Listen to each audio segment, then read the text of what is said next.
Welcome back. Well, utilizing patient capital has become the preferred solution for global development bodies, national governments, and local authorities to address gaps in financing development. But how can patient capital aid sustainable development in Nigeria? That's the question. Joining me now is Mr. Oguche Aguda, CEO, Pension Fund Operators Association of Nigeria, joining me via Zoom. And I also have Dr. Evans Osano, Director, Capital Markets, FSD Africa, in our Abuja studio. Great to have you both. I'll start with you, Mr. Aguda. Tell me, what are the key barriers and challenges to mobilizing patient capital for sustainable development in Nigeria? Yeah, I think one of the key issues is the policy inconsistency. You spoke about patient capital, which is probably going to long-term projects. So if inconsistent policies, investors are not comfortable enough to fund projects that span more than an administration, maybe 4 years or 2 years. Also, just in terms of quality of the projects, quality of the issuers, that's a big issue in terms of being able to see those projects that are well structured, that investors can fund. I think another thing, especially in Nigeria, we'll look at the fluctuation in exchange rates. Most of these projects have dollar components there, and fluctuation, sometimes makes these projects, they don't make sense in the end. So that's one area. So just in summary, I think the policy environment, the consistencies, and then the projects themselves.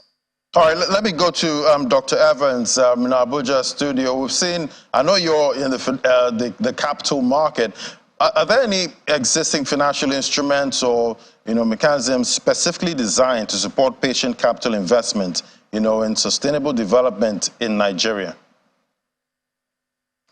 Yeah, thank you very much for that question. There are tons of instruments that can be used to mobilize capital at scale and to innovate how capital is deployed to where it is needed most. I could categorize those instruments into 3 broad categories. You have debt-like instruments where essentially you're providing loans to projects, or you have equity products where you are taking an ownership stake in the projects. But in addition to that, there's a new class of instruments which I call basically outcome-based financing, where developers or investors are being paid and rewarded for achieving certain outcomes. And I can give examples of those. Now, if I look at the debt instruments, gender bonds is one fast-growing category, which is basically bonds that are used to finance women-owned or women-operated enterprises, basically providing women empowerment. 2 is green bonds, which are used to finance environmentally friendly projects. And then on top of that, we can also have now a new class of assets, instruments called KPI-linked or sustainability-linked instruments. And in addition to that, we've also seen innovation where there's been an attempt to link carbon markets or carbon credits as a way of enhancing the various instruments that are being financed, like debt instruments and all that. So there are a suite of different instruments that are being available and can be used to mobilize capital at scale, as I said, from both domestic and international sources of capital into Nigeria and elsewhere. Right, and looking at this market now, who can play in it? Is it just institutional investors, or is there also a market for retail investors? There is a market for both institutional investors and a market for retail investors. And of course, what I described can be used directly into projects, but we can also have collective investment schemes or fund structures that can also mobilize capital from retail investors at the very retail level or at the high network level, and even institutional capital can also be mobilized through vehicles like funds and other pooling vehicles to invest larger sums into projects that require those kind of capital. All right, let me swing this to Mr. Aguda, join me via Zoom. So looking at regulation at this time, how can the Nigerian government create an enabling regulatory environment to attract patient capital for sustainable projects? Yeah, I think one key thing is legislation, right? long-term investors, institutional investors are more comfortable, when there's enabling legislation, meaning that it's not subject to the whims of any administration or any individual. It's there in black and white, and then they're compensated because of that, right? Also, the legal environment. If anything goes wrong, we're able to use the legal system to be able to address our concerns. Also, I think, government being creative, and I like Dr. Evans speaking about the creativity in terms of KPI linked outcomes.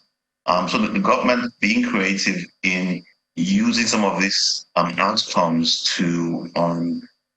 to spur those investments and also to reward investors. In addition to things like off-balance sheets, using the government's balance sheet to be able to fund these things in terms of guarantees and some form of commitments to investors to realize that even if they do fund it, that there's some backstop somewhere. So I think those are the things that the government can do, in addition to ensuring that the capital markets is developed enough to be able to list some of these companies, some of these projects, so there's transparency. Once there's transparency, institutional investors are more comfortable to invest. All right, Mr. Aguda, let's look at what's happening in other countries now. What are some, successful examples of sustainable development projects in, other countries that have effectively mobilized, patient capital, and what lessons can, we learn from those countries? Yeah, I think other countries that have been able to successfully do this, both the fiscal and monetary side have to be on the same page. So whether there's a trade policy, there's a fiscal policy, everybody has to be moving in the same direction. So if the government wants to promote better gender, youth, sustainability and environment, then the policies need to be able to favor that so that investors can flow to. So where there has been success is where the whole country is moving towards a particular area. You don't want whether investors are thinking about this and monetary authorities or fiscal authorities are thinking about this. There has to be unison in terms of in the way we see development and what we want to do as a nation, and we all move forward in that direction. If there's a break in ranks, then it's not going to work. And we've seen countries, Malaysia, Singapore have done this quite well, and areas that we can learn from. All right, let's go to Dr. Evans in our Abuja studio. Now, how can the government and private sector, work together to create a pipeline of viable and bankable, sustainable development projects that are attractive, to patient capital investors? Yeah, a very good question. And I think that's one of the challenges that we generally faced, which is that we don't have enough bankable projects. And there are a number of things that can be done, not just by government, but also by the private sector. So project preparation facilities is one important thing that can be done. So that is putting money to support entrepreneurs who have projects that are not necessarily ready, to help them make those projects bankable. That's one important thing that can be done. And of course, if you're providing capital to support preparation, that capital can be recycled if those projects go to the market and raise money successfully, so that they can benefit another pipeline of potential projects.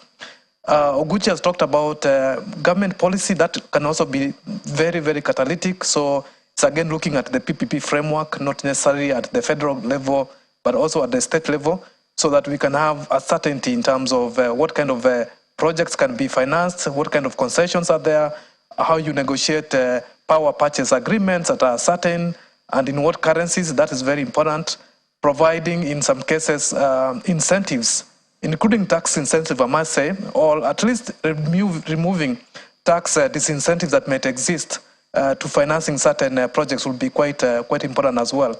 So there are a number of things that can be done. Let me just add one more, which is the blending. So using guarantees or using blended finance, so that's financing from the public sector, blending that with the private sector, using blending instruments, international and local. That is very important because that kind of reduces the risk that might be perceived in specific projects. Yes, thank you for that. Let's go to Mr. Oguchi now. I know earlier this week, you guys had a meeting, and definitely the main conversation was about patient capital. Can you give me some other, key highlights from that meeting? Yeah, thanks. I'll just jump on what Dr. Evans has said.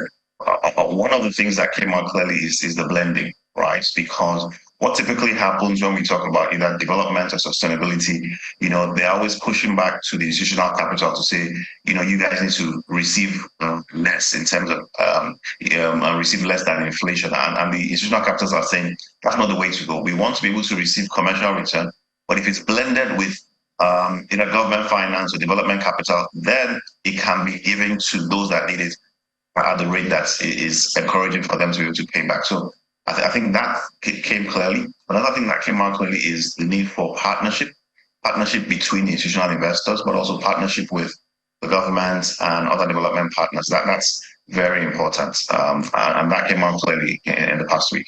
Right. All right. I want to thank you both. So Guche Aguda, CEO, PenOp, and Joyce Vice Chairman. We have Dr. Evans Osano, Director of Capital Markets, FSD Africa. Thank you both for your perspective this morning. Thank you. Thank you. Thank you. Thank you.